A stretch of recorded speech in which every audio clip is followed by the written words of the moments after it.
Hello everyone. Now we're going to talk about books. We have talked about a lot of other things, but now we're going to look for the books that we are trying to find in our read stacks. Yeah.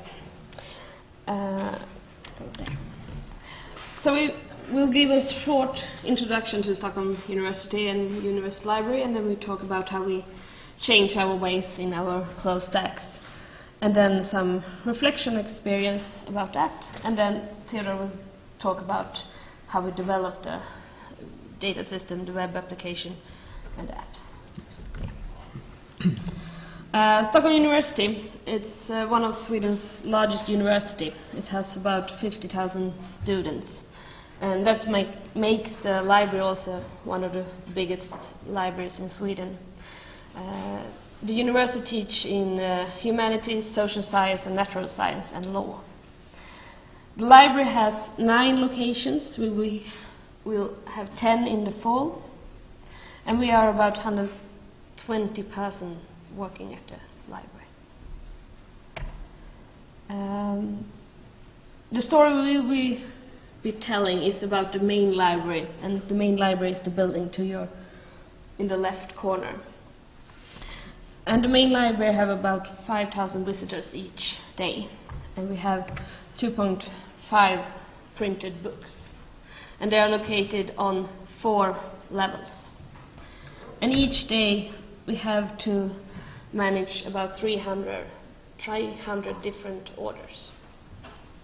So it's quite a lot.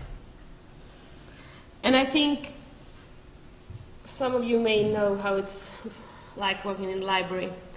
The patron makes an order in the OPAC, and then you get a lot of paper and you fold it and you look for it, and then the student or the teacher or the researcher get an email and goes and gets it.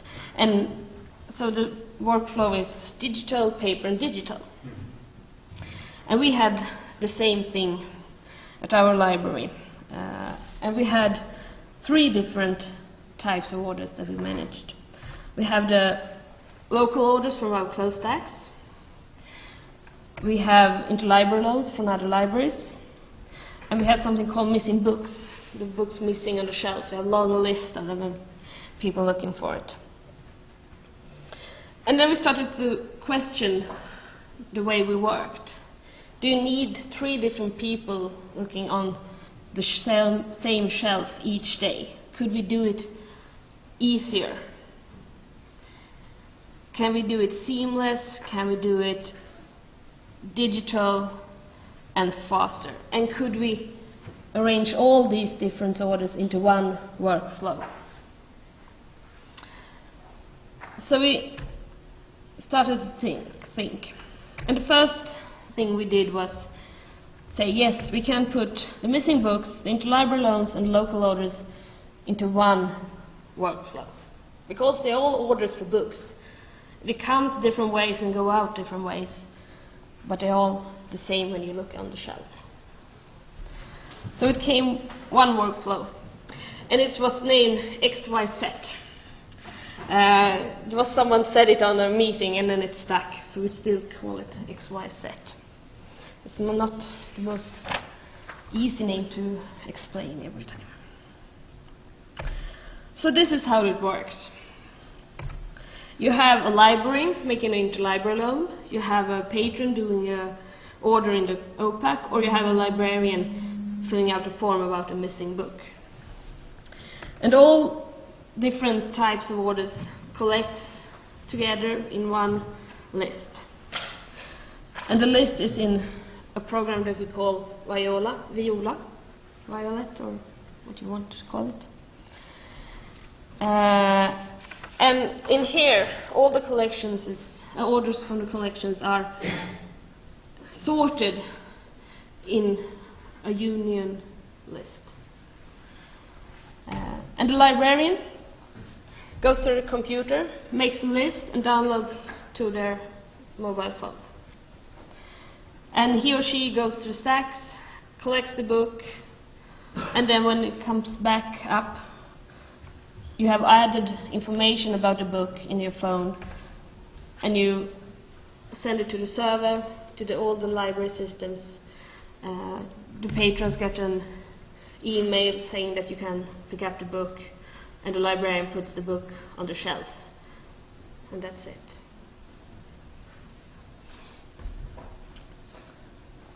You want to know? No.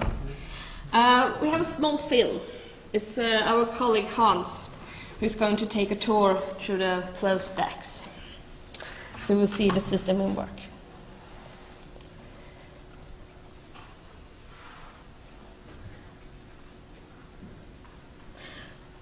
So this is the web, and there's a list of all the areas in the library. He chooses which orders he wants to collect in which area, and he makes his list.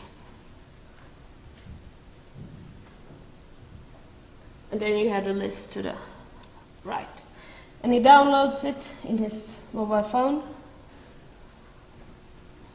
And here's the list. Each book is a separate view.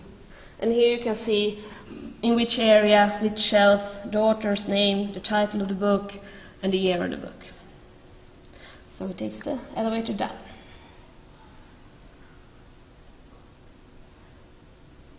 And he has a small printer with him that he uses.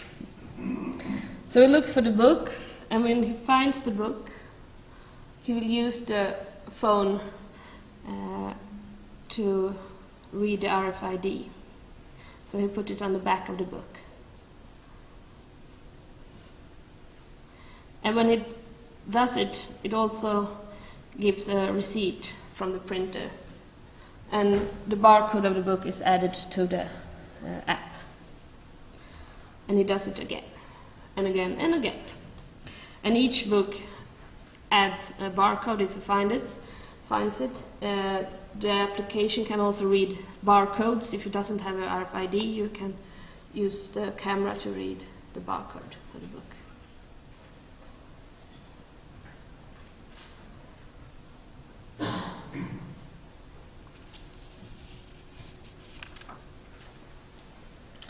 And then he continues. And here, each star, if it's green star, he has found the book. If it's a yellow book star, he has looked for the book but didn't find it on the shelves. So when he comes back up again, he transfers the list back to the data system, and the data system talks with our circulation system, and it sends an email automatically.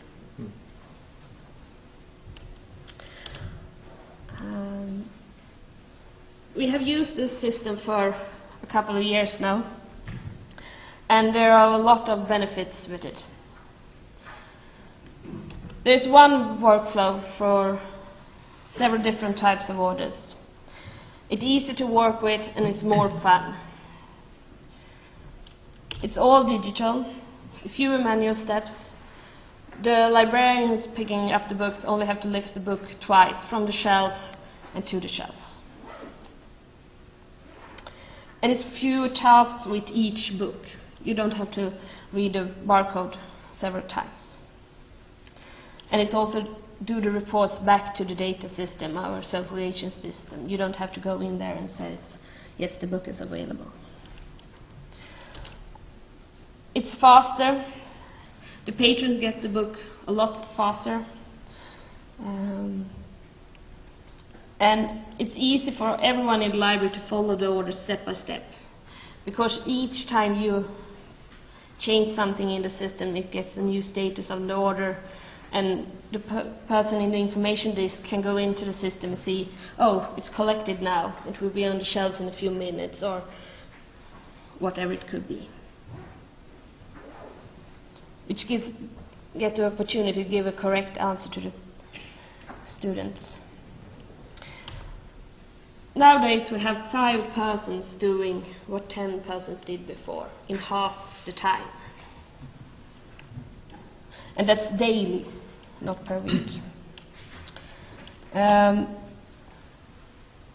person working with this has some more technical skills and is more up for other things. So it has, the competence has increased. And the system is connected to the invoice system, so the economic department is, or the economic area, or it's very happy. They got a PDF with the invoice. And we have satisfied customers. A few years ago, Stockholm University wasn't the one you did your interlibrary orders from. It could take weeks. Now we send the book in 24 hours. And the local students and researchers get an email in 15 minutes from we collected the book until it is available on the shelf. So it's a popular service. And then this workflow also opened the opportunity to start a new kind of order where the researcher can order the book from open shelves to their rooms in the university. So how did we do this? Yes. As you heard, Eva and her colleagues had things figured out and have had that for a long time.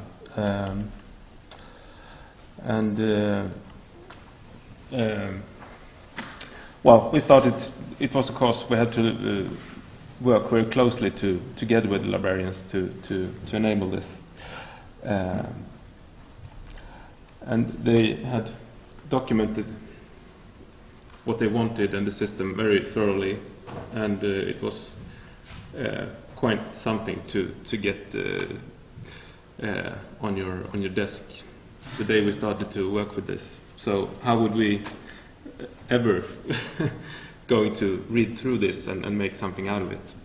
And the solution was that we made Eva and her colleagues to read through the documentation and have them write user stories, like small bits of functionality that we could work with and that they could, so we can have an overview and start working. Oh yes, and we intend to release this software as open source. We have to make it a bit more. It does a lot of other things than this stack part. It has a circulation client and interlibrary loan, stuff like that. So we have to split it up and do another iteration, but then we will hopefully release it so it can be used. Back to the user stories. Instead of reading all through this documentation, we had them to write this another type of specification, and this is a quite simple example. As a fetcher of books, I want to be able to print out slips to put in the books that I have found on the shelves, and this is quite tangible, and you can see what you want to do. It doesn't contain a lot of information. I think a lot of you work this way already, but it's worth pointing out. So you can't really start to developing from this, but it's a very good start for a conversation, and it's easy to write them, and it's easy to prioritize them. So if you have a long list of them, you and your colleagues could prioritize them in the order you wanted us to develop them, because you had a lot of requirements, and we had a year to build this, but we couldn't promise to build it all. So we had to start from your list and make the best of it, out of it. And of course, it's easier to follow progress when you have this pile of documentation and the graphs and everything, to see all these cards that are in a prioritized order. You can see what you have done and what you are about to do.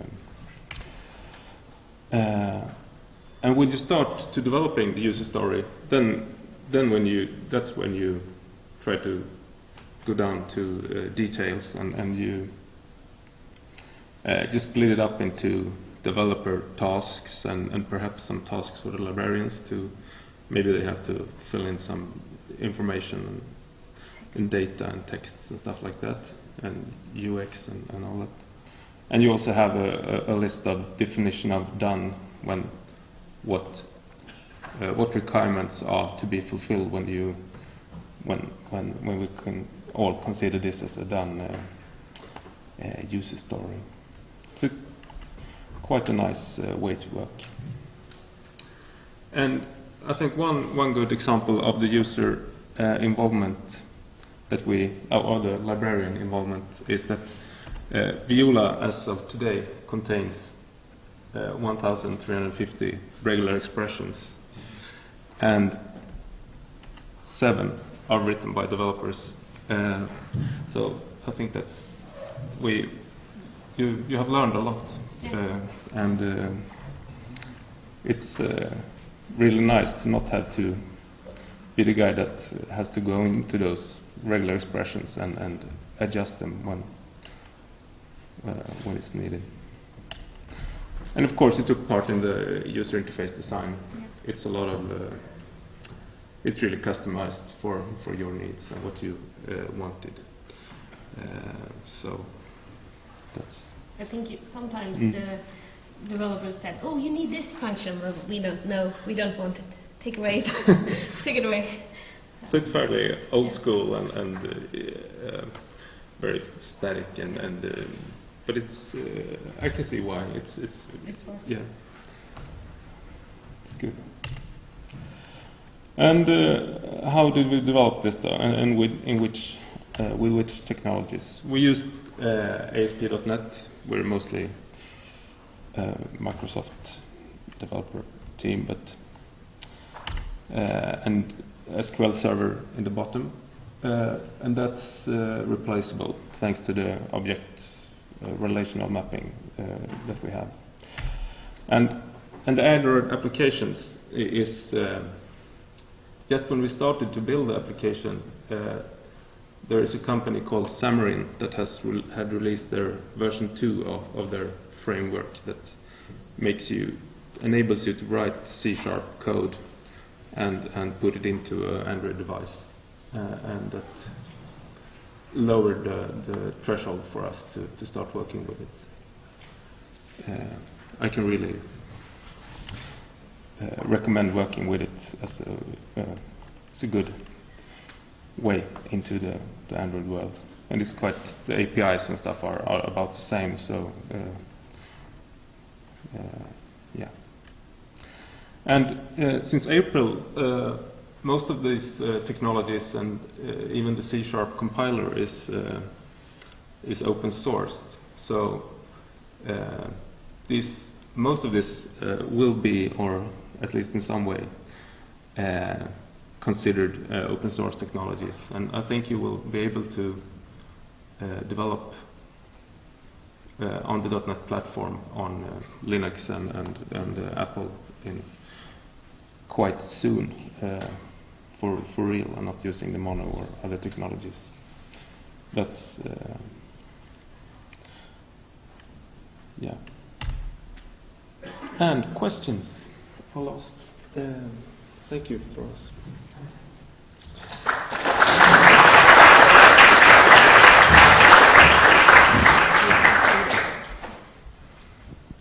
Thank you. Questions indeed.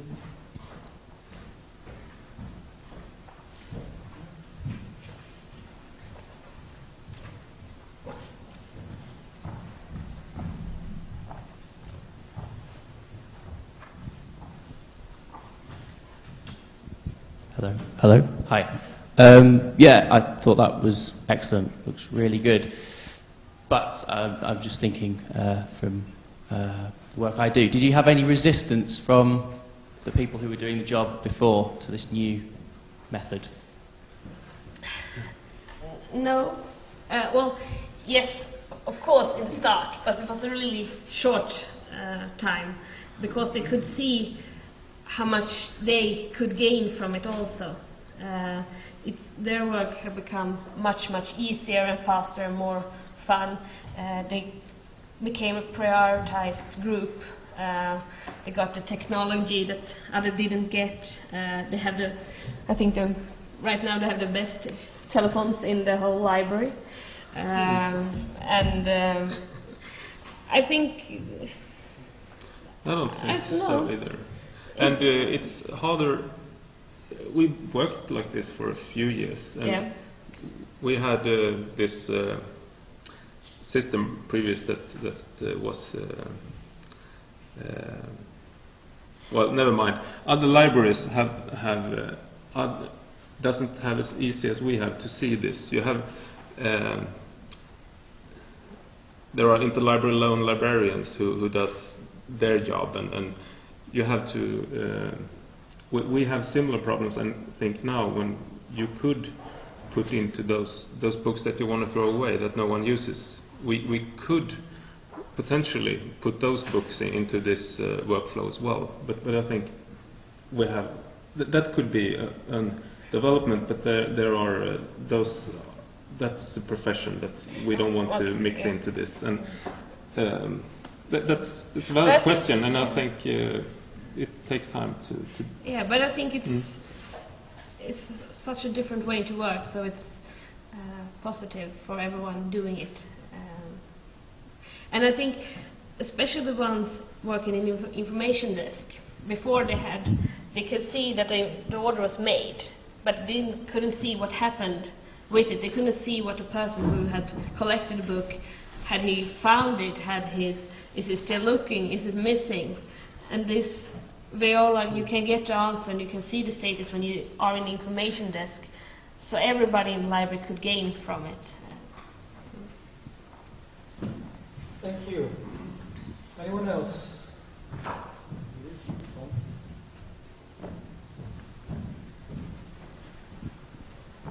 Thank you for that, very interesting.